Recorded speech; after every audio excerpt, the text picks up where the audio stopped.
A Constituição é o conjunto de normas jurídicas fundamentais que organiza o Estado, estabelece sua estrutura, define a distribuição do poder político e reconhece os direitos e deveres que orientam a vida em sociedade.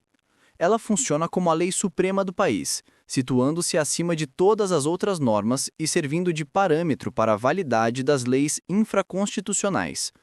O conceito de Constituição pode ser abordado sob várias perspectivas. Do ponto de vista jurídico, é o conjunto de normas organizadoras do Estado.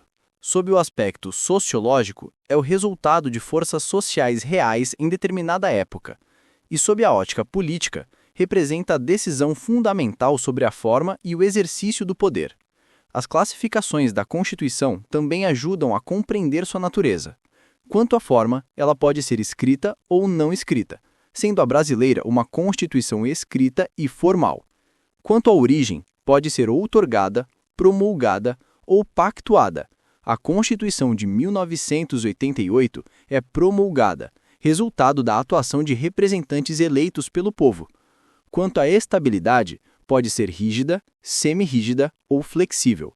Novamente, a Constituição brasileira é rígida, pois exige um processo legislativo especial e mais difícil para sua alteração, por meio de emendas constitucionais.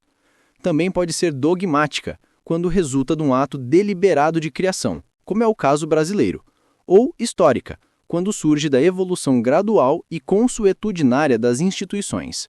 Por fim, pode ser analítica ou sintética, e a Constituição de 1988 é considerada analítica, por conter amplo catálogo de direitos, normas programáticas e regras sobre diversas áreas da vida pública.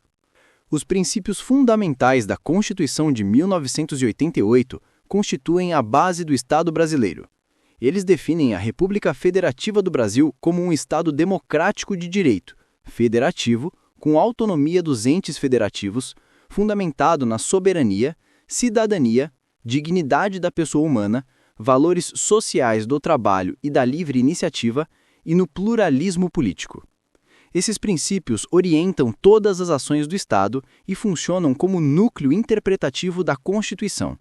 Além disso, os objetivos fundamentais da República incluem a construção de uma sociedade livre, justa e solidária, a erradicação da pobreza e das desigualdades, a promoção do bem de todos e o desenvolvimento nacional. No plano das relações internacionais, o Brasil adota princípios como independência nacional, prevalência dos direitos humanos, autodeterminação dos povos e defesa da paz. O conjunto dos direitos e garantias fundamentais ocupa posição central na Constituição, pois é a partir deles que se afirmam as liberdades, proteções e condições de vida digna. Os direitos e deveres individuais e coletivos representam o núcleo tradicional dos direitos fundamentais, garantindo a inviolabilidade do direito à vida, à liberdade, à igualdade, à segurança e à propriedade. O texto constitucional assegura liberdades variadas como liberdade de expressão, de crença, de reunião, de associação, de locomoção e de profissão. Também protege a intimidade, a honra, a imagem e o sigilo das comunicações. Esses direitos vêm acompanhados de garantias que asseguram sua eficácia, como o habeas corpus, o mandado de segurança, o habeas data, o mandado de injunção e a ação popular. Os direitos sociais representam um segundo grande conjunto de direitos fundamentais.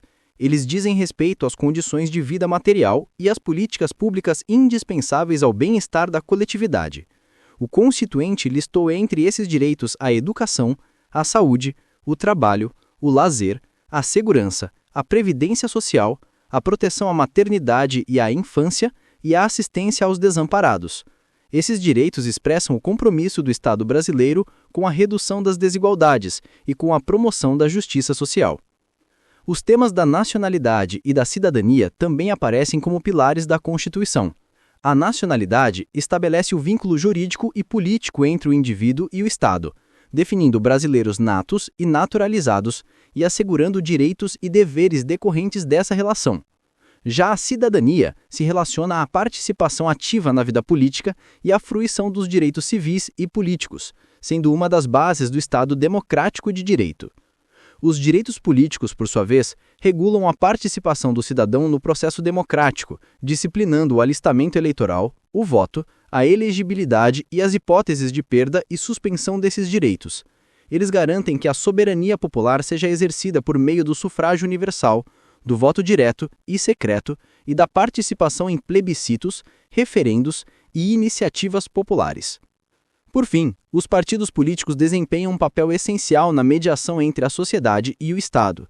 A Constituição assegura sua liberdade de criação, fusão, incorporação e extinção, desde que respeitados os princípios democráticos, o caráter nacional e a proibição de recebimento de recursos de entidades estrangeiras. Eles são instrumentos fundamentais para a organização da representação política e para a formação da vontade coletiva dentro do regime democrático. Esse conjunto de temas estabelece a base conceitual do direito constitucional brasileiro, fundamental para quem deseja atuar no setor público, especialmente em carreiras ligadas à proteção institucional, como a de policial legislativo. A Constituição Federal de 1988 define a estrutura básico-institucional do Estado brasileiro e estabelece como o poder político está distribuído pelo território nacional.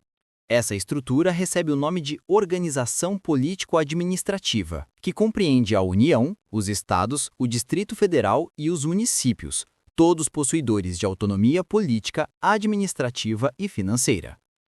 A autonomia significa que cada um destes entes federativos possui capacidade de autogoverno, de auto-organização e de auto-administração, sempre respeitando os limites constitucionais. A União representa o ente central, responsável pelos interesses nacionais e pelas competências de abrangência geral, como defesa, relações exteriores, moeda e diretrizes da política econômica. Os estados, como Goiás, possuem autonomia para elaborar suas constituições estaduais, organizar seus poderes, administrar interesses regionais e legislar sobre temas que não sejam de competência exclusiva da União.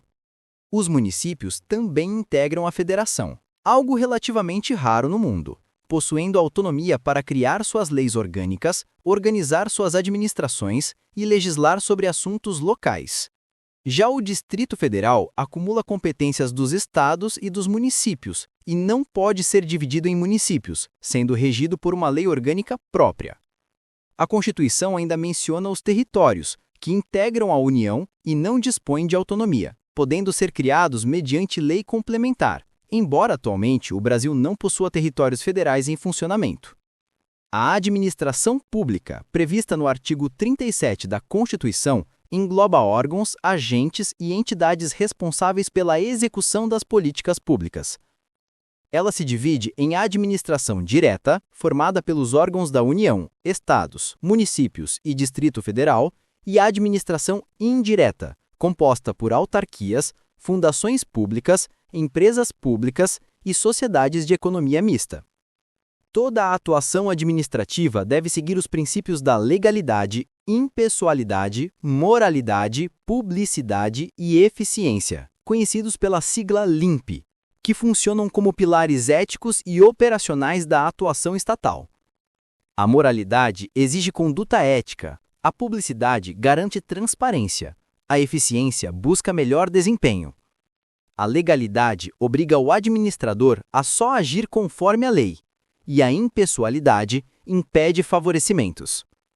Os servidores públicos são as pessoas que exercem função pública de forma permanente ou temporária. Eles podem ser servidores estatutários, empregados públicos ou temporários contratados por necessidade excepcional.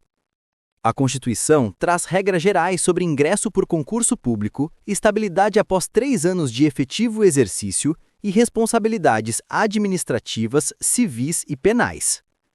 Além disso, estabelece direitos como remuneração adequada, irredutibilidade salarial, previdência e regime disciplinar próprio, sempre alinhado ao interesse público.